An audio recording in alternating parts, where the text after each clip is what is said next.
اعوذ باللہ من الشیطان الرجیم بسم اللہ الرحمن الرحیم اعوذ باللہ من الشیطان اللعین الرجیم بسم اللہ الرحمن الرحیم الحمد للہ الذی خلق السماوات والارضین والصلاة والسلام علی اشرف الانبیاء والمرسلین وآلہ الطیبین الطاہرین المعصومین المظلومین۔ ناظرین اکرام، قائم ٹی وی کی خصوصی رمضان المبارک کی ٹرانسمیشن میں پروگرام تزکیہ نفس کے ساتھ میں ہوں ذاکرہ شہلا عباس۔ رسول خدا صلی اللہ علیہ وآلہ وسلم نے ارشاد فرمایا، زینوا مجالسکم بذکر علی ابن ابی طالب، علی کے ذکر سے اپنی مجالس کو زینت دو، اپنی محافل کو زینت دو۔ آدم کا کہیں نام نہ تھا جب سے علی ہے، اس نام کی تسبیح فرشتوں نے پڑھی ہے۔ استاد ہے جبریل کا، خالق کا ولی ہے، یہ دفتر کونین کا فرد ازلی ہے۔ خالق نے جس وقت جہاں خلق کیا تھا اس وقت بھی یہ عقدہ کشا جلوہ نما تھا۔ قرآن کریم میں پروردگار عالم ارشاد فرماتا ہے، اپنے آپ کو الہی صفات سے متصف کرو، اللہ کا رنگ اختیار کرو، اور بے شک اللہ کے رنگ سے بہتر اور کون سا رنگ ہو سکتا ہے۔ پھر اسی بات کی وضاحت کرتے ہوئے پروردگار عالم ارشاد فرماتا ہے ایک اور مقام پر کہ جب بندہ اللہ، بندہ مومن اپنی مرضی کو مرضی معبود میں ضم کر دیتا ہے، اپنی مرضی کو ختم کر دیتا ہے اور خدا کی مرضی کو اپنا لیتا ہے، خدا کی خوشنودی چاہتا ہے اور اپنی مرضی کو مرضی معبود میں ضم کر دیتا ہے اور الہی صفات سے اپنے آپ کو متصف کر لیتا ہے، تو پھر اس مومن کے ہاتھ نہیں رہتے، اللہ کے ہاتھ بن جاتے ہیں۔ اس مومن کی آنکھیں نہیں رہتی، اللہ کی آنکھیں بن جاتی ہیں۔ اس کی زبان نہیں رہتی، اللہ کی زبان بن جاتی ہے۔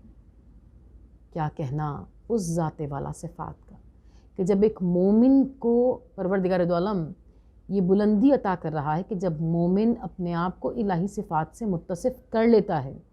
تو پھر اس کے ہاتھ نہیں رہتے، اللہ کے ہاتھ بن جاتے ہیں۔ اور کیا کہنا اس ذات والا صفات کا کہ جس نے اپنے آپ کو الہی صفات سے اتنا متصف کر لیا کہ اب اگر ہم ید اللہ کہتے ہیں تو اس کا مطلب کسی مومن کے ہاتھ نہیں ہوتے،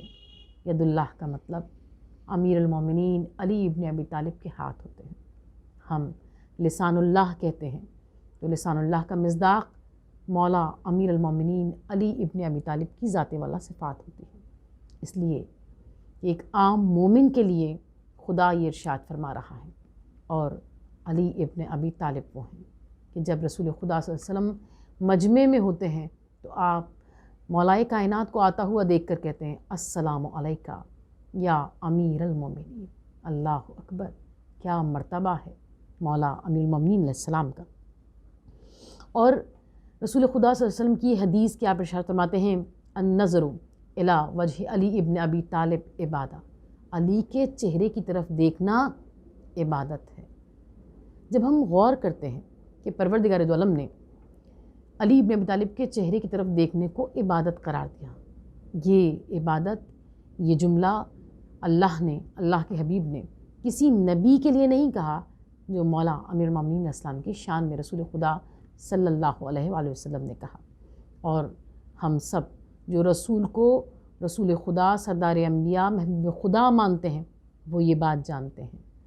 کہ رسول خدا صلی اللہ علیہ وسلم جو کچھ کہتے ہیں وہ پیغام پروردگار عالم ہوتا ہے، وہ جو کچھ کہتے ہیں وہ ہوتا ہے جو خدا کہلوانا چاہتا ہے۔ اور پروردگار عالم ارشاد فرماتا ہے، پروردگار عالم کے حکم سے اللہ کے رسول ارشاد فرماتے ہیں، النظر الی وجہ علی ابن ابی طالب عبادہ، علی کے چہرے کی طرف دیکھنا عبادت ہے۔ ہم اللہ کے رسول کے ہر فرمان کو بلا چوں چرا مانتے ہیں، لیکن جب ہم غور کرتے ہیں، اور غور کرنا اس لیے ضروری ہے کہ پروردگار عالم نے بار بار قرآن کریم میں جس چیز کی طرف بندہ اللہ کو مخاطب کر کے، بندہ مومن کو مخاطب کر کے جس چیز کی طرف توجہ دلائی ہے وہ غور و فکر ہے کہ کیوں غور و فکر نہیں کرتے۔ اور جب ہم غور کرتے ہیں اللہ کے رسول کی اس حدیث پر تو ہم جیسے بے علم لوگوں پر یہ حقیقت منکشف ہوتی ہے کہ علی کے چہرے کی طرف دیکھنا عبادت ہے۔ کیوں عبادت ہے؟ اگر ہم چاند کی طرف دیکھتے ہیں، اب ہم اس مثال سے اس کو سمجھتے ہیں کہ اگر ہم چاند کی طرف دیکھتے ہیں تو ہمیں صرف چاند ہی نظر آئے گا۔ اس وقت میں جب ہم چاند کو دیکھ رہے ہیں، نہ ہمیں سورج نظر آئے گا، نہ زمین نظر آئے گی، نہ ہمیں دنیا کی اور چیزیں نظر آئیں گی، نہ گلشن نظر آئے گا، نہ باغ نظر آئے گا، نہ پھول نظر آئیں گے۔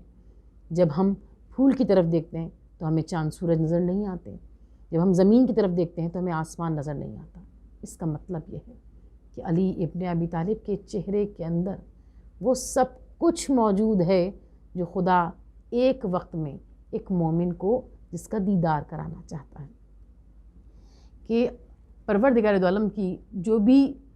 یعنی جو تجلیات ہیں جس سے انسان قریب ہوتا ہے، علی ابن ابی طالب کے چہرے پر وہ کتنی زیادہ جلوہ گر ہیں۔ اور رسول خدا صلی اللہ علیہ وسلم کی حدیث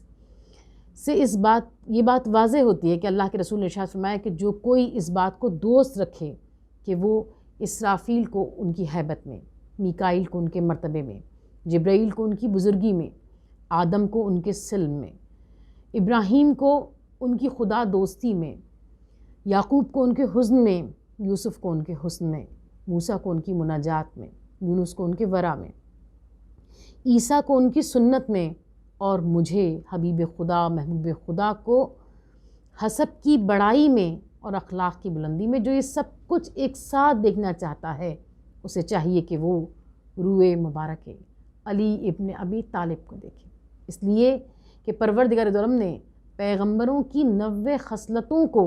علی ابن ابی طالب میں یکجا کر دیا۔ کیا شان ہے مولا امیر المومنین علیہ السلام کی کہ جس طرف آپ کی فضیلتوں کی جس طرف نگاہ اٹھا کر دیکھتے ہیں معلوم ہوتا ہے کہ فضیلتوں کا ایک سمندر ہے، ایک تہ در تہ خزانہ ہے۔ خدا نے آپ پر انعامات کی بارش کی ہے۔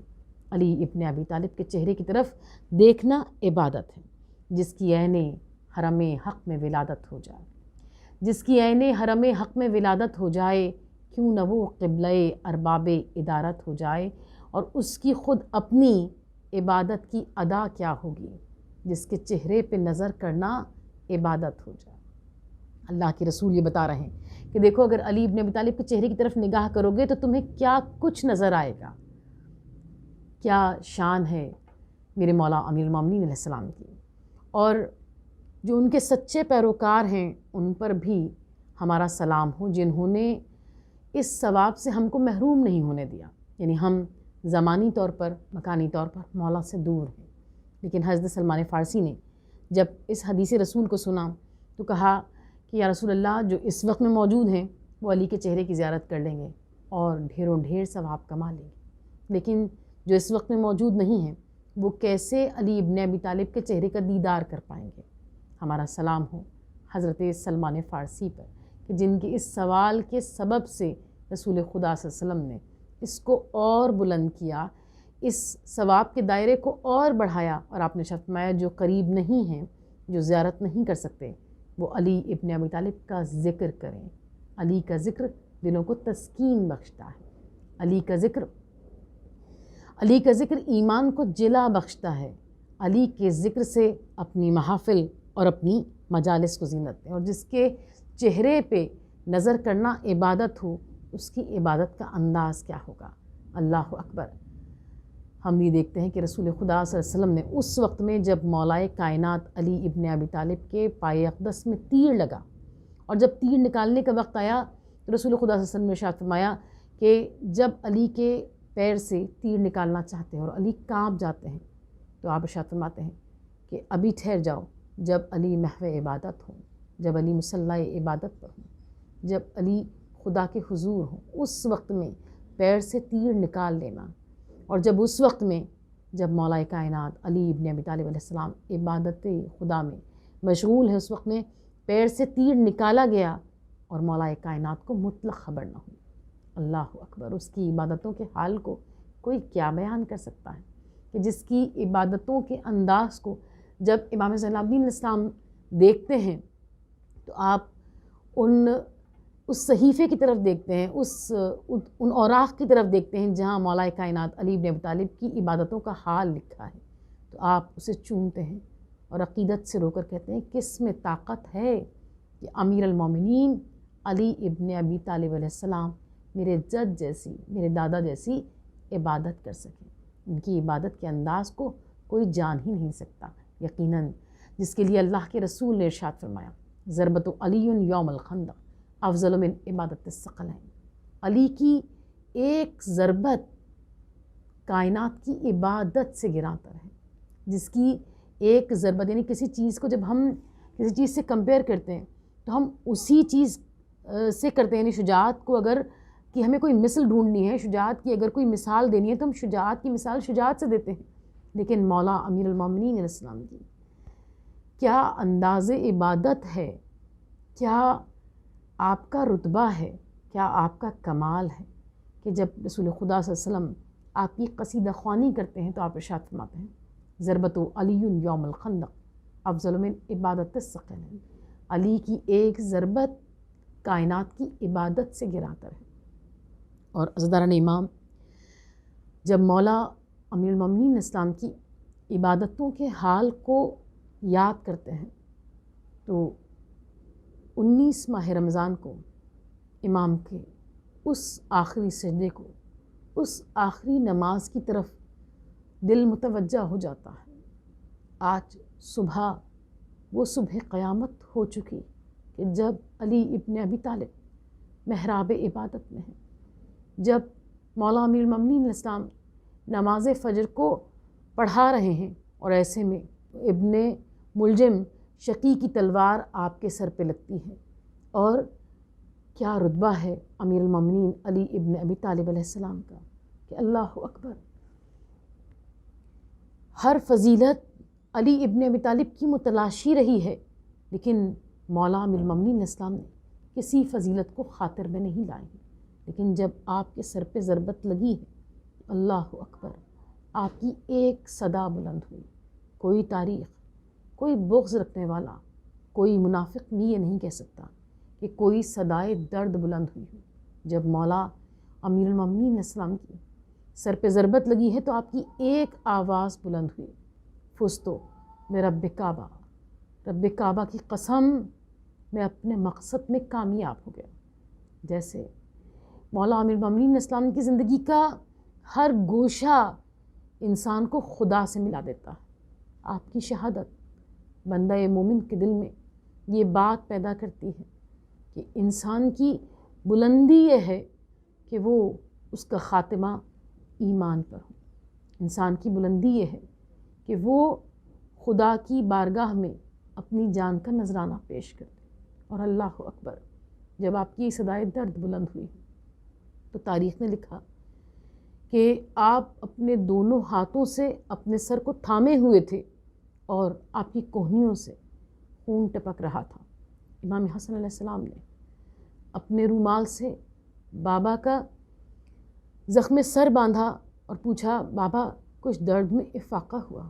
اور وہ جو 2 انگلیوں پر باب خیبر کو بلند کرتا ہے وہ آہ بھر کے کہتے ہیں نہیں میرے لال، کوئی افاقہ نہیں ہوا۔ اور ایسے عالم میں جب آپ کو مسجد سے گھر کی طرف لے کر جانا چاہا تو تاریخ نے لکھا کہ آپ نے امام حسن سے کہا بیٹا میں اپنے قدموں سے چل کر نہیں جا سکتا، میرے لیے گلیم کا اہتمام کر۔ روایتیں بتاتی ہیں کہ جتنا شور گریہ امام کی شہادت پر تھا اس سے زیادہ شور گریہ اس بات پر تھا کہ علی ابن ابی طالب فاتح خیبر و خندق اپنے قدموں سے چل کر اپنے گھر واپس نہیں جا سکے۔ مولا کے لیے گلیم لائی گئی، اور جب مسجد کوفہ میں گلیم کو جب صحن سے آپ گزر رہے ہیں تو آپ نے امام حسن سے کہا بیٹا گلیم کو ٹھہراؤ۔ گلیم کو ٹھہرایا گیا۔ آپ نے ایک آخری نظر خانہ خدا پر ڈالی اور آپ نے کہا خانہ خدا گواہ رہنا، علی ابن ابی طالب اپنے قدموں سے چل کر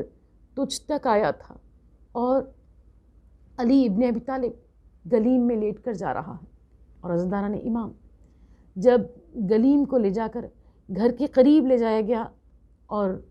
شہزادیوں کے رونے کی آوازیں آ رہی ہیں، امام کو غش پہ غش آ رہے ہیں، ایسے عالم میں مولا کائنات نے غش سے آنکھوں کو کھولا امام حسن کو قریب بلایا اور کہا بیٹا میرے محبت کرنے والوں سے کہو کہ یہاں سے واپس چلے جائیں، اندر میرے گھر میں محمد کی نواسیاں رو رہی ہیں، ایسا نہ ہو کہ ان کے رونے کی آواز ان کے کانوں میں آ جائے۔ میں کہوں گی آقا چند سالوں بعد یہی آوازیں ہوں گی، یہی کوفہ ہوگا، اور شہزادی زینب سلام اللہ علیہا آپ کی بیٹی بندھے ہوئے ہاتھوں سے